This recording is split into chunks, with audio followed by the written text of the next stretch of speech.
Pardon the interruption, but I'm Mike Wilbon. Tony, Hillary Clinton wants to be played in the movie by Meryl Streep. Who would you want to see play you? I'm Tony Kornheiser. Meryl Streep. Look, Meryl Streep's so decorated. She's good. You can't argue against Meryl Streep. But I'm thinking somebody who looks a little more like you. Right. Tay Diggs. I'm thinking Tay Diggs. You know what? I see the resemblance with Tay Diggs. I do. But I see a greater resemblance with George Clooney. My point would be that Meryl Streep is so great that I think she could do it. What? How many people in a profession, any profession, can be that great and still be underrated? Because she's underrated. Absolutely fabulous. Welcome to PTI, boys and girls. Carmelo has reportedly picked his team, and Pat Riley is due to meet with LeBron in Las Vegas just 1/2 hour from now, amid all sorts of intrigue coming out of Cleveland. So let's begin there. The Cavaliers today traded away Jarrett Jack and his $6 million salary. This gives Cleveland enough cap room to offer LeBron a max contract. Although LeBron has not said anything publicly, Yahoo reports that LeBron has contacted 2 veteran players, including Mike Miller, to find out if they would be interested in joining him if LeBron left Miami. Wilbon, a lot of momentum seems to be with Cleveland now. If LeBron does not go home, should that city once again feel spurned? I don't know about should feel, but I know it will feel devastated. I mean, people, I don't think, unless you've spent some time in Cleveland, particularly during the LeBron years, understand just how connected LeBron James has been with his hometown, his region, Akron, Cleveland, all of that, Northeast Ohio. And Tony, there was such despair when he left. To get back to this point now where they are sorting through the feelings in Cleveland. Well, he left us, but we will take him back because he's still young and he's still the greatest player. Right. And we'd love to ever won anything in Cleveland in 40 plus years. It's just unimaginable, the heartbreak, if LeBron now doesn't go back to Cleveland. I don't think that LeBron started this. Right. I don't. But he has not come out and said, stop this, people. He's had no comment. And nobody in his campus said stop it. That's exactly right.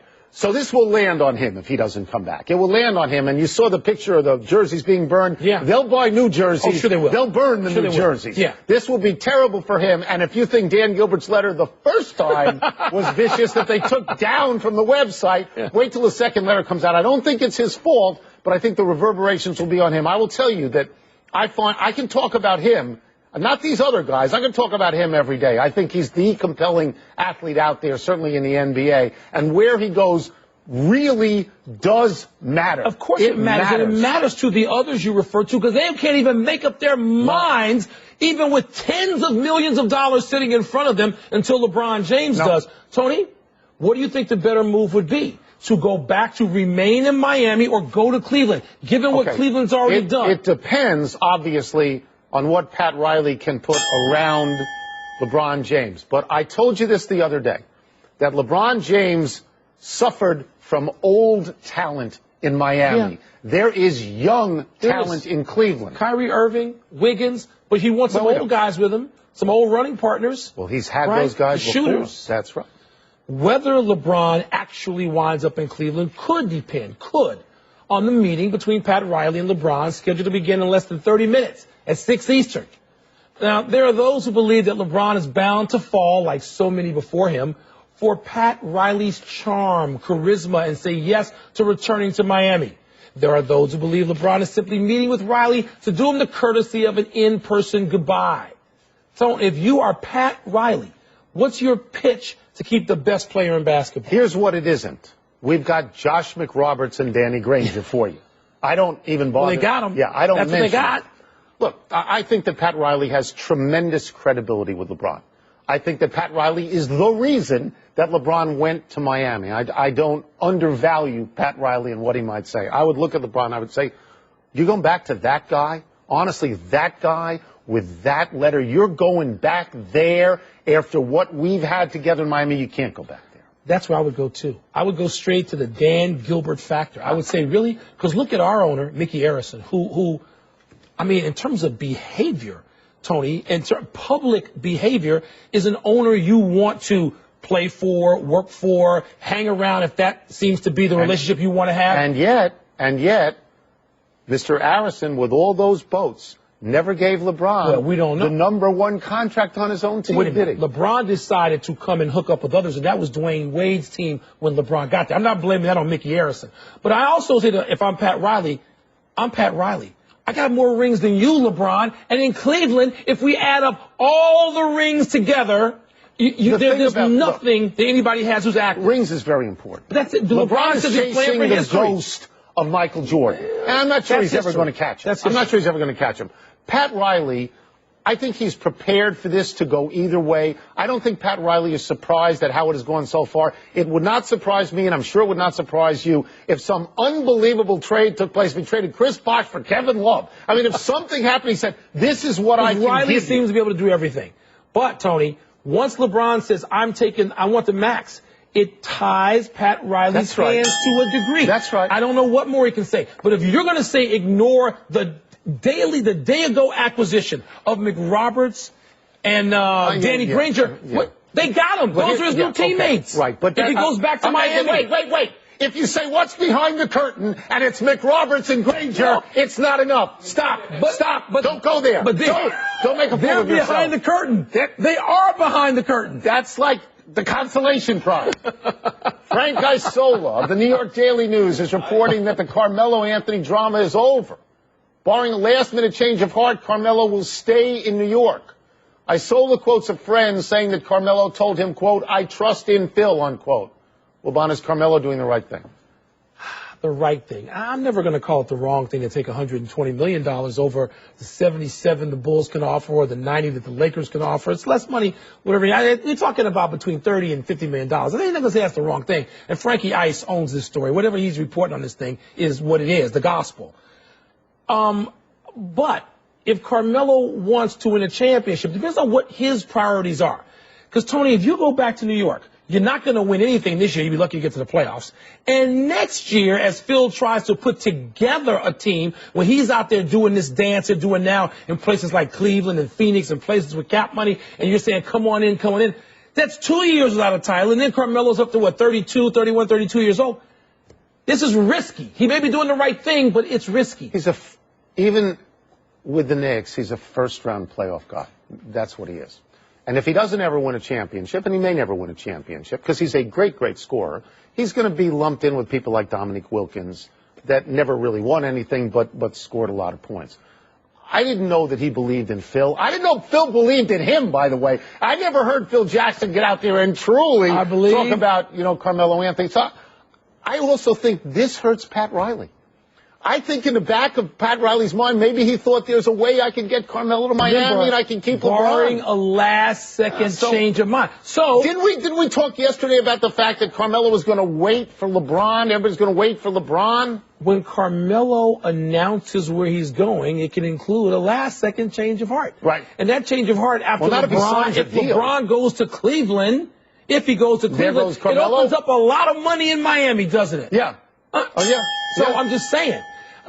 I'm never going to say it's wrong to say no, to say yes to $120 million. Mike, you can take the money. Yeah, you can. Just don't say to us, all I want to do is win. Don't want to hear that. Don't tell us that. No. Normally, it would seem a bit early in July to talk about Richard Sherman, but he's at it again, attacking San Francisco's Michael Crabtree in some Discovery Channel show that airs tonight. Sure, you're going to watch. Yeah, I am. After apologizing for his initial post-game rant against Crabtree, that was back in the NFC title game, Sherman now says, quote, I don't like the dude. I think he's sorry. I hope to play him every year for the rest of my career and choke him out, close quote. Tone, you like this beef, or do you want Sherman at this point to just let it go? 2 words. What? Shut up. Wait. Shut up. You love beef. You sit here for 13 years and say you love beef. This is beefing down. The guy's a straw man at this point. Michael Crabtree is nothing. He's a really good player. He's a punching bag for Richard Sherman. Richard Sherman has won. He's got the Lombardi trophy. Hardware, yeah. He's got the commercials. Yeah. He's got the accolades. The president calls out his name at the White House Correspondents' Center. Leave this guy alone. Leave this poor, sad guy alone. I think you're not going to argue with this. Well, I kind of am. What? You're familiar with a bigger, grander, international level beef that took place where another guy had won. His name was Muhammad Ali. Right. And he and Joe Frazier. And that was terrible. Forever. That was terrible. We both agreed that the worst thing about Muhammad Ali was the way he treated Joe Frazier. And on for years. But this captivated America for like a dozen years. Do you know Michael? I don't know Michael Crabtree. No, he seems like a fine guy. Is he that awful that he's got to be punched in the head? I think sometimes on the Discovery Channel. Are they going for the NFL Tuesday night game? Probably. The Discovery Channel? I just think in sports sometimes you honestly don't like a guy, and it's okay. If you honestly, and you're division rivals, and you know San Francisco gets chesty. Let it go. Let it go now. You've won. Let it go now. And I like guys who bear grudges. I can't believe you're going the other way on this. Justin Verlander gave up 5 earned in the first last night, which bumped his ERA momentarily above 5 for the season. The hometown Tiger fans booed Verlander as he left the mound for the dugout after 1. Wilbon, are you okay with Tiger fans booing Verlander after all that he has done? No. I'm really disappointed by this. I know fans everywhere behave often like slobs now. They think it's their inalienable right to come and be slobs in a lot of cities. But I'm disappointed in this. And, you know, I expect this in certain cities, and I'm going to name them. Because in New York, they like to do it as a matter of a point of fun, to boo Derek Jeter, just for sport. This is a Midwest and a place city. like Miami, they do it because they don't seem to know any better. This is what the Midwestern the reigning core champion. Values of America. Detroit, where they haven't won jack. The Tigers, anyway, since 1984. Okay, Mickey Lolich and Denny McClain not walking through that door. No, they're not. Verlander has led that franchise to a World Series twice. I know they didn't win, but to behave like slobs with Justin Verlander, to me, is almost unforgivable. I'm going to go to the glasses to read the quote. Earlier this season, Verlander was asked about being booed. And he said, fans are frustrated and so am I. They have the right to boo. If I was sitting in the stands, I'd probably boo myself too. But I'll be better, and they will cheer again. He's right on all counts. If you have the right to boo, it doesn't mean you have to have the bad judgment. We did this last year. Last year, towards the end of June, his ERA was up about 3.9, okay? And he finished, and it was like 3.4 or something like that. And here's what he did in the playoffs. Just tell me if this would interest you as a playoff pitcher. 3 starts, 23 innings, 1 earned, 31 strikeouts, 3 walks. So what he's saying, he's going to get where's the support for Justin Verlander? Who, you know what? If he's turned when he's a free agent and said to Detroit, in the rearview mirror, I'm going to go somewhere else, and maybe they can support me. If you were in Brazil yesterday, would you have booed the Brazilian team? No. You would have cheered them? I might have cried. Just, you know, so if everybody in Detroit cried, that would be okay. If they cried, it would be okay. If they support Justin Verlander, that's okay. Otherwise, you know what, Tony? If he leaves Detroit and they burn his jersey, I would have no patience for them. I'd have no sympathy for them. He's got a long contract. He's not leaving. He's a total stand-up guy. He's a stand-up guy. So why boo him? Why boo him? Why are you booing him, Detroit? Because you got nothing. What do you got? Verlander himself says he understands The Pistons stink. Right. Your hockey team is now going down the tubes, even though it used to be a hockey team. What do you got? You don't have Barry Sanders anymore. No. You got nothing. That's right. You know, even look in the camera and kill Detroit. You got the Jeep Grand Cherokee. That's about all you got. I've got the Jeep Grand Cherokee. That's about it. That is good. Maybe the CTS. Let's take a break. I got that too. Coming up. Will the suddenly struggling Tanakh keep his ERA under 3? Booing Justin Verlander. Plus, home runs for your boy Bryce Harper. About time he did something. An all-star games for Gordon Hayward. Over-under is next. That Cadillac CTS, that is moving. That really is. That is good. The next big thing. The next new kid. The next overnight sensation. The next rookie. One to watch. The next Hall of Famer. The next intimidator, the next 6-time, the next king. Next. Who's next? Let's find out. Names are made here. The NASCAR Nationwide Series at New Hampshire, Saturday at 3 Eastern on ESPN2. The game is over under. The eventual winner looks pretty in pink. I know. I got more pink. And the host is Tony Reali. I don't know, TK. It looks like Wilbon does have more pink on you. I have a pink tie. Tactical error on your part. I have a pink tie. Tanaka's ERA at the end of the season, over under 3.00. A couple of news pegs for this. One, he's a 251 right now because he got lit up last night. 5 earned in 6 2/3. Again. Last 2 starts, 9 earned in 13 2/3. This other item's more important. Yeah, he's flying back for an MRI because they wonder about his arm. He started twice in a row on only 4 days rest. American rest. Yeah. American baseball rest as opposed to having like a whole week. I'm going to go over slightly because I think it's a good pitcher. I'm going to go 3-1-5, 3-2-0, something like that. I would go over even if we didn't have this whole health scare. I'd go to 3-3 or 3-4 just because you're talking about the designated hitter in the American League. Yeah. And there's no shame to check in with, okay. That's right. So now you got this whole issue of his arm. Boy, wouldn't it be terrible if by trying to force down the number of days rest and force him to conform to an American baseball system of pitching starting that he wasn't involved in Japan, they ruined him. But Tony, every time somebody has two bad outings now, they go have an MRI. Yeah. What is up with that? And one bad outing, then they replace your tendon. Yeah. 2 bad outings, they go for the MRI. Next. Bryce Harper, over or under 10 home runs this season? Well, he has 1 right now, so he's on pace for 2. How's that working out for your boy? He's on pace for 2. He had a thumb injury for a long time, missed a lot of games. He's got 74 games left. Look, he's been in the league 2 full. He had 22 home runs 1 year, 20 the next. So I'm going to look at getting 10 or 11 in the second half of the season. I'm going to go slightly over, but he's been striking out a lot lately, a lot. You're given the benefit of the doubt, like everybody else has seen who covers baseball, and particularly everybody else in and around this region. Go Nats. I know you're wearing the Nats hat and the rose-colored glasses. Actually, they're red. Yeah. And you look like Elton John when you're wearing these things. I wish I had his hair. But what has he done to inspire this sort of faith? You mentioned 22 when he hit 20. Tony, there's a guy out there who set the bar for being great at this age. His name is Trout. And Harper's so far under that. Yes, you do this. Wait. 10 home runs. Why? He's got 1 home run. There's only 74 games left. Why is he going to get hot now? Are you going under? I'm going over. Way under. Really? I'm not wearing the red glasses. You're wearing the fish-colored glasses for Trout. I'm sick of that argument. I know you are. We're still playing a game here. Over under basketball. Gordon Hayward, or maybe it's Gordon Hayward. It's Gordon. Over under 2 All-Star games. The news peg on this is he was offered a max contract by Charlotte, which people expect Utah to match. He's a good player. Nice player. 15, 16 points a game, 5 assists, 5 rebounds.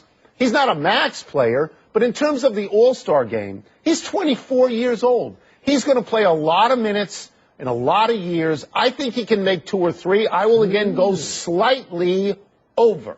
Yeah, I'm going to say under. I'm going to say 1 All-Star game. There's some guys out there, Tony. First of all, he's at a difficult position.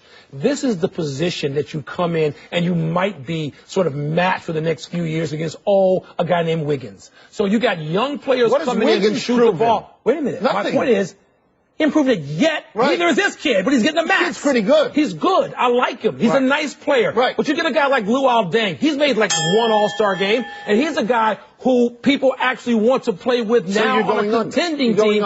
I'm going to go under, and I like him. I'm going under. Next. Last one, Wilbon special. Big deals for Kane and Taves. So over under 1.5 more cups combined for them. Yeah, I mean, they signed 8-year extensions, identical 8-year extensions. They've won 2 already. That's right. So if I go over, 26 years old. if I go over, I'm saying they're going to win 2 more cups. 2 cups. Wayne Gretzky won 4 cups. Yeah, but he left. Mario Lemieux won 2 cups. Yeah. I'm sorry. These guys are not, they're very, very great. Good. They are not Lemieux and they are not Gretzky. I'm going under. They're not Lemieux and Gretzky, but Tony, they're playing together. And Lemieux and Gretzky didn't play together. And if Gretzky stays with Edmonton, and I understood why he went to L.A., they'd have won more in Edmonton. Edmonton did win without him. They're going to go more. They're going to go at least 2 more cups. If you said 2.5, I'd say more. So these guys are 3 more. Moving into their prime. You got them winning 3 more. I got them winning at least over on the 1.5. They're going to win at least 2 more. It's very hard. They're playing together. You have to look at teams and how many teams win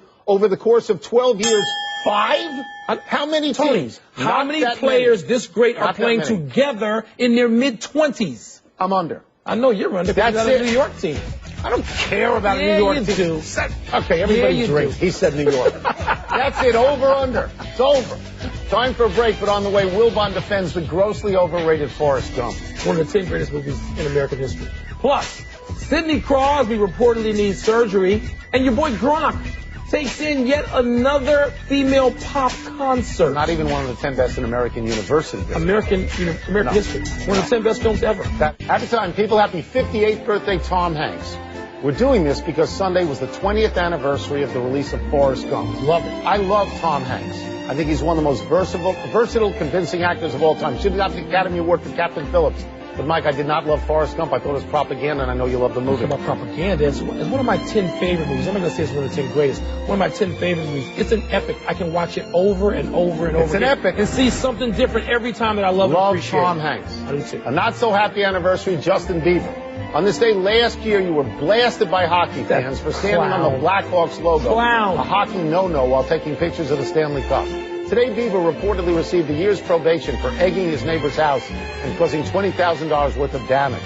What kind of eggs cause that much damage? Dinosaur eggs? You know, celebrities from elsewhere who behave badly here should get out. I'm thinking Bieber, your girl Naomi Campbell, and your boy Russell Crowe. Just get out. Yeah. Get out. And Jurgen Klinsmann, you've said that before. That was different Happy context. trails to the webbing in Eric Hosmer's glove. The Royals' first baseman positioned himself perfectly to catch a line drive off the bat of a Tampa Bay player. But the ball was hit so hard, it went right through his glove. Wilbon, watch this in slow motion. Have you ever seen that before? Little League. Yeah. That's a wow. A kid named Jimmy Payne hit a ball against us, went right through Baxter Stewart's that was glove. the prediction. Right. Like Clever Lang said, Payne. Time to find out we messed up, Riali. Well done, TK. Points for you. Another Happy Trails defending champ of the Tour de France has dropped out after a crash. I'll give you immunity from errors for the rest of time if you know his name.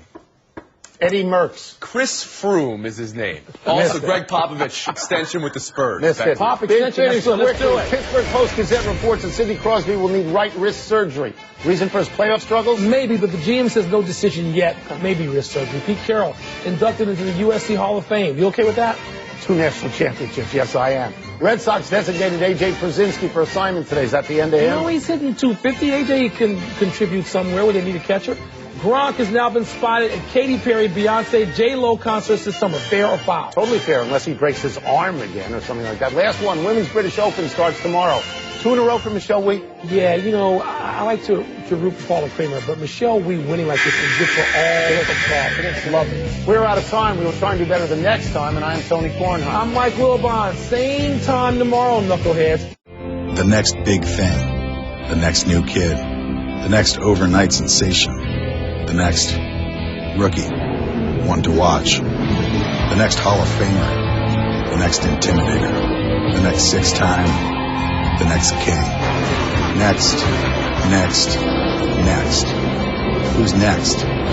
Let's find out. Names are made here. The NASCAR Nationwide Series at New Hampshire. Saturday at 3 Eastern on ESPN2.